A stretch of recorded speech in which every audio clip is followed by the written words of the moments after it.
Behind the John Hughes comedies, the 80s gave us some of the most controversial films Hollywood ever made. Studios tried to bury films about racist dogs, cross-dressing killers, and Jesus having sex. These are the movies Hollywood didn't want you to see. Samuel Fuller's White Dog is about as buried as a movie can get by its own studio. The film is about a black animal trainer who tries to deprogram a dog that was literally trained to attack black people on sight. Paramount freaked out before the film even hit theaters. The studio went to human rights groups who warned that racists might copy the idea and train attack dogs themselves. So Paramount got so scared they barely released White Dog at all. It got a tiny, contractually obligated run in a few theaters and then disappeared. No wide release, no ads, nothing.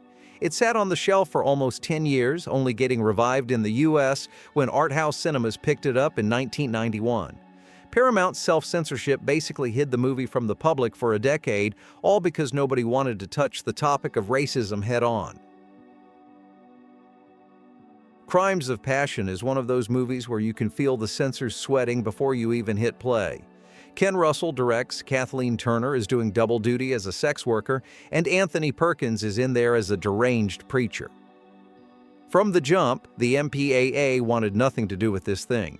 There's explicit sex, sadomasochism, and one scene with a nightstick that became infamous all by itself. Russell's original cut got slapped with an X rating, so the studio kept going back, trimming and trimming, 7 submissions to the board, each time trying to slide under the wire for an R. Eventually, under pressure, they caved and released a neutered version. Even then, it was way racier than anything else with an R at the time. That whole ordeal says a lot about the 80s. If your film got too close to real sexuality, it just wasn't getting through the front door. The full, uncensored film only showed up later on home video. Angel Heart, on the other hand, landed in the middle of a media firestorm, partly because of the movie itself and partly because of who was in it. You've got Mickey Rourke doing the hard-boiled detective thing, and Lisa Bonet caught right in the center of a now legendary sex scene with him. The thing is, Lisa was America's wholesome TV daughter from The Cosby Show and only 18 years old at the time, so of course it all blew up immediately. The MPAA went straight for the X rating, all because of that scene. Director Alan Parker tried to fight it, but in the end, he had to cut about 10 seconds just to sneak by with an R. That didn't stop the tabloids. There were headlines for weeks about Cosby's daughter in an X-rated film, and even Cosby got dragged into it. Apparently, he told Bonet to do what she wanted. The studio got cold feet. They started hiding Bonet in the marketing to avoid even more outrage. Religious groups, of course, started making noise about the film's satanic stuff, but all anybody really talked about was the sex. Even after it was cut, Angel Heart carried that scandal everywhere it went. And Bonet's career with the Cosby franchise never recovered. Twilight Zone, the movie, will always be remembered for what happened off-screen. During production, a special effects explosion led to a helicopter crash that killed actor Vic Morrow and 2 child actors. For the first time in Hollywood history, a director, John Landis, faced criminal charges over an on-set death. He was acquitted, but the film was already infamous. Warner Brothers decided to release it anyway, keeping the fatal segment in the final cut. That decision caused a whole lot of controversy, with people calling it exploitative and arguing the film should never have been released as is. The whole thing became a legal and moral mess, overshadowing anything good or bad about the movie itself. William Friedkin's Cruising, starring Al Pacino, hit nerves even before it was finished. The story dives deep into the gay sadomasochistic club scene in New York, and from day one, activists were out in force. Gay rights groups saw it as pure homophobia, worried it painted the entire gay community as violent or perverse. During filming, protesters actively disrupted production, mirrors to spoil shots, air horns to ruin the audio, anything to slow things down. When Cruising finally came out, the protest kept going. Boycotts, demonstrations outside theaters, flyers calling out the film's depiction of a gay serial killer. It was one of the most hotly debated releases of the decade. Brian De Palma's Dressed to Kill basically walked into a firestorm. The film is an erotic thriller about a cross-dressing murderer, and it hit from both sides.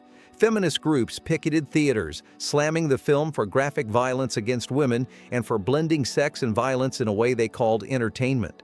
At the same time, queer activists took aim at the movie's portrayal of the killer as a transgender patient, arguing it made sexual minorities look sick and dangerous.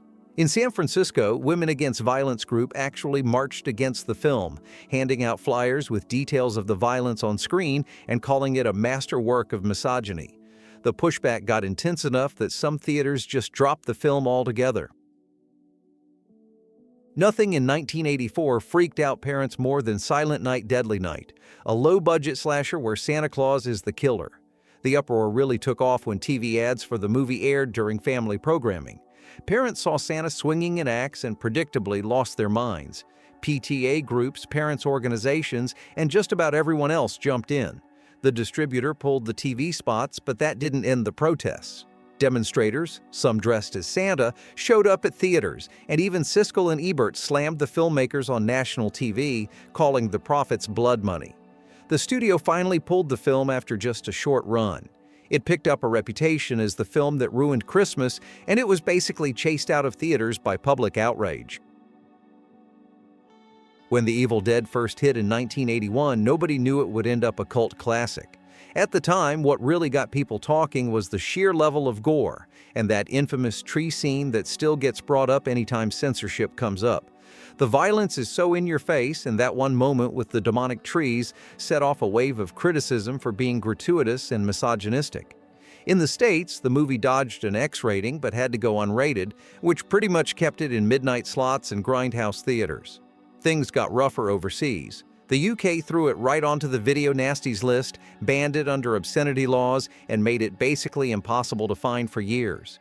Raimi himself even apologized later for including that scene. David Lynch's Blue Velvet hit a nerve the moment it opened.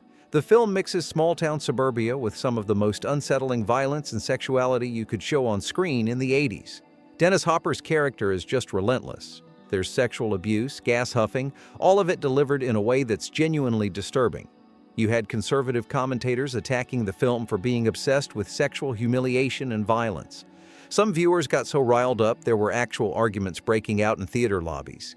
Even Isabella Rossellini faced real fallout. Her agency dropped her just because of this movie. At the same time, plenty of reviewers saw it as a work of art, but the controversy was so strong some theaters just refused to show it. River's Edge is a film that really didn't care about making anyone comfortable. It's based on a real murder, but what made people squirm was how cold the movie felt. You're just watching a group of teens who cover up a friend's murder with almost zero emotion about it. Critics at the film's festival premiere were so shocked by the nihilism, some literally walked out in protest. Even after the movie opened to strong reviews, parents and community groups were up in arms, saying it glamorized teen violence.